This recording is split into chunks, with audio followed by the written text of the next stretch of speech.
திமுக காங்கிரஸ் கூட்டணியில் விரிசல் ஏற்பட்டிருப்பதாக அதிமுக பொதுச் செயலர் எடப்பாடி கே பழனிசாமி விமர்சித்திருக்கிறார். அவர் இது தொடர்பாக பேசியதை பார்க்கலாம். எப்பொழுது பார்த்தாலும் ஒன்ன சொல்லுவார், எடப்பாடி பழனிசாமி பிஜேபிக்கு அடிமை. எத்தனை முறைதான் சொல்றது?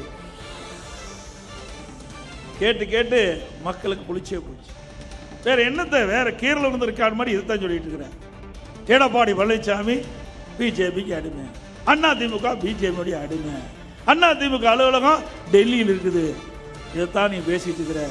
ஆனா நடைமுறையில இருப்பது திமுகவுடைய அலுவலகம் தான் டெல்லியில இருக்குது. நேற்று தினம் கனிமொழி பத்திரிகையில் பார்த்திருப்பீங்க, ஊடகத்தில் பார்த்திருப்பீங்க. காங்கிரஸுக்கும் திமுகவும் கூட்டணியில் குழப்பம் வந்தாச்சு, விரிசல் வந்தாச்சு. காங்கிரஸ் கட்சிக்காரன் ஆட்சியில் பங்கு வேணும், கூடுதல் சீட்டு வேணும் கேட்கிறாங்க. திமுக காரன் கொடுக்க முடியாது அப்படின்னு மறுக்கிறார். ரெண்டு பேரும் வார்த்தை போர் யுத்தம் நடைபெற்று விட்டது. உடனடியாக டெல்லிக்கு செல்கிறார் திருமதி கனிமொழி அவர்கள். மரியாதைக்குரிய ராகுல் காந்தியை சந்திக்கிறார். மரியாதைக்குரிய திருமதி சோனியா அம்மையாரை சந்திக்கிறார். பேச்சுவார்த்தை நடத்துகிறார்கள். ஆக எங்கே அலுவலகம் இருக்குது திமுகவுக்கு? டெல்லியில் இருக்குது. அண்ணா திமுக அப்படி அல்ல. நம்முடைய கூட்டணியை மதித்து, அண்ணா திமுகவை மதித்து, பாரதிய ஜனதா கட்சியில் இருக்கின்ற உயர்ந்த பதவியில் இருக்கின்றவர்கள் நம்முடைய நம்பிக்கையை எண்ணி, நம்பிக்கை உரியவர் என்று எண்ணி நம் சென்னைக்கு வந்து இங்கே கூட்டணியை பேசி அப்பொழுதே அறிவித்தோம். மதிப்புக்குரிய, மரியாதைக்குரிய, போற்றுதலுக்குரிய உள்துறை அமைச்சர் திரு அமித்ஷா அவர்கள் இங்கே வந்தார். பேச்சுவார்த்தை நடத்தணும். உடனடியாக அறிவிக்கப்பட்டது. அந்த அறிவிப்பில் தெளிவாக சொன்னார், அண்ணா திமுக பாரதிய ஜனதா கூட்டணி அமைக்கப்படும். அண்ணா திமுக என்டிஏ கூட்டணி அமைத்து விட்டோம். எங்கள் கூட்டணிக்கு அனைத்து இந்திய அண்ணா திராவிட முன்னேற்ற கழகம் தலைமை தாங்கும். அண்ணா திமுக ஆட்சி அமைக்கும். எங்களுடைய கூட்டணி கட்சி வேட்பாளர் இபிஎஸ் என்று அப்பொழுதே தெளிவுபடுத்தணும். இது கூட்டணியுடைய வரலாறு. ஆனா உங்களுடைய கட்சியில் என்ன கூட்டணி இருக்குதா இல்லையானே தெரியல.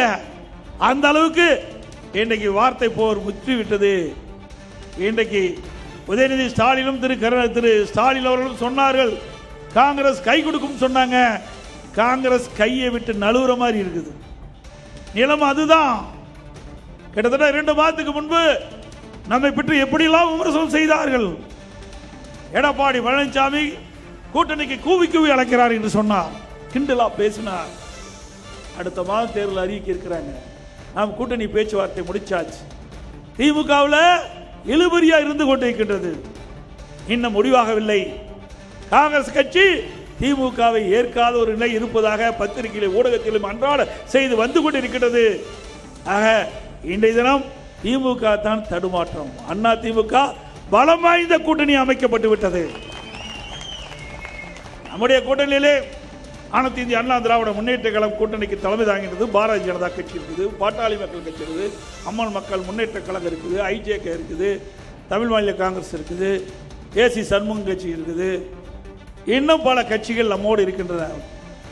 இன்றைக்கு ஜெகன்மூர்த்தி அவர்கள் நம்மளோட தான் இருக்கிறார். இன்னும் பல கட்சிகள் நமக்கு ஆதரவு கொடுக்குது. இன்னும் சில கட்சிகள் வர இருக்கின்றன.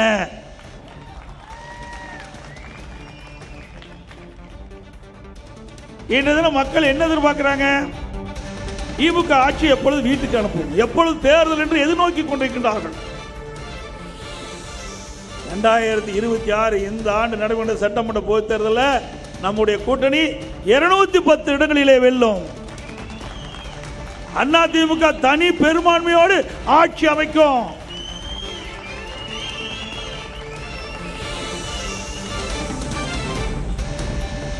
இன்றைக்கு என்ன நிலைமை? திமுகவில் ஒரு முதலமைச்சர் இல்ல, திமுக அரசாங்கத்தில் 4 முதலமைச்சர் தமிழகத்தை ஆட்டி படுத்திக் கொண்டிருக்கின்றார்.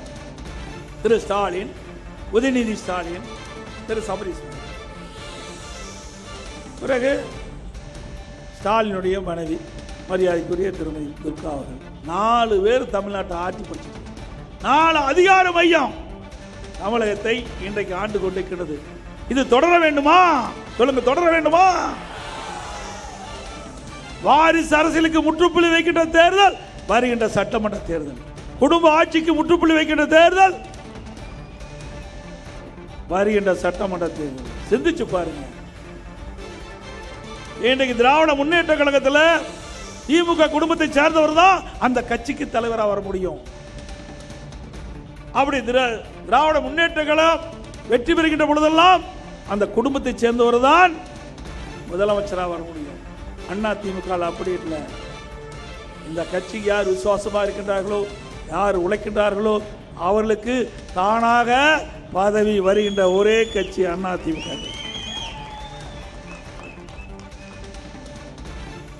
இல்லைன்னா நான் உங்க முன்னால பேச முடியுமா? நீங்க இந்த பொதுச் செயலாளர் பதவி கொடுத்திருப்பீங்களா? அண்ணா திமுக இருந்ததுனால நீங்க கொடுத்திருக்கிறீங்க. அண்ணா திமுக இருந்ததுனால தான் முதலமைச்சர் பதவி நீங்க கொடுத்திருக்கிறீங்க. ஆக ஒரு சாதாரண தொண்டன் கூட, சாதாரண கிளை செயலாளர், ஒரு வார்டு செயலாளர் கூட உச்சபட்ச பதவி அண்ணா திமுகவில் வர முடியும். உச்சபட்ச பதவி முதலமைச்சராக கூட வர முடியும். அப்படிப்பட்ட இயக்கம் அண்ணா திமுக இயக்கம் என்பதை நாட்டு மக்கள் அறிவார்கள். அப்படிப்பட்ட இயக்கத்தில் இருப்பதே நமக்கு பெருமை. ஸ்டாலின் அவர்களே இன்றைய தினம்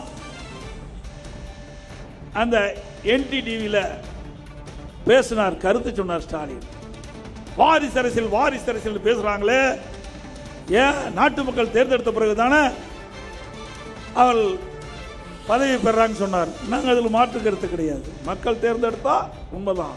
ஆனா திமுகவில் திமுக குடும்பத்தை சேர்ந்தவர்கள் தான் திமுக தலைவராக முடியும். அப்படி ஆட்சி அதிகாரத்துக்கு வருகின்ற பொழுது திமுக குடும்பத்தை சேர்ந்தவர் தான் முதலமைச்சர். அதுதான் வாரிசு அரசியல். ஸ்டாலின் அவர்களே, துணிச்சல் இருந்தால் சொல்லுங்கள். திராவிட முன்னேற்ற கழகத்துக்கு உழைத்தவர்கள், நாட்டு மக்களிடம் நன்மதிப்பு பெற்றவர்கள், நிர்வாக இடத்திலே அன்பை பெற்றவர்கள், அவர்கள் யாராக இருந்தாலும் திராவிட முன்னேற்ற கழகத்துக்கு தலைவராகலாம் என்று சொல்லுங்கள் பார்க்கலாம். தில்லு திராணி தெம்பு இருந்தா சொல்லுங்க. அதே போல ஆட்சி அதிகாரத்துக்கு வருகின்ற பொழுது திமுக உழைத்தவர்கள், மக்களிடத்திலே நன்மதிப்பை பெற்றவர்கள், அவருக்கு அந்த ஆட்சி அதிகாரத்தில் முதலமைச்சர் பதவி கொடுக்கப்படும் என்று துணிச்சல் இருந்தா சொல்லுங்க. இதுதான் வாரிசு அரசியல். அதைத்தான் வேண்டாம் என்று சொல்கிறோம். மக்களும் அதைத்தான் விரும்புகின்றார்கள்.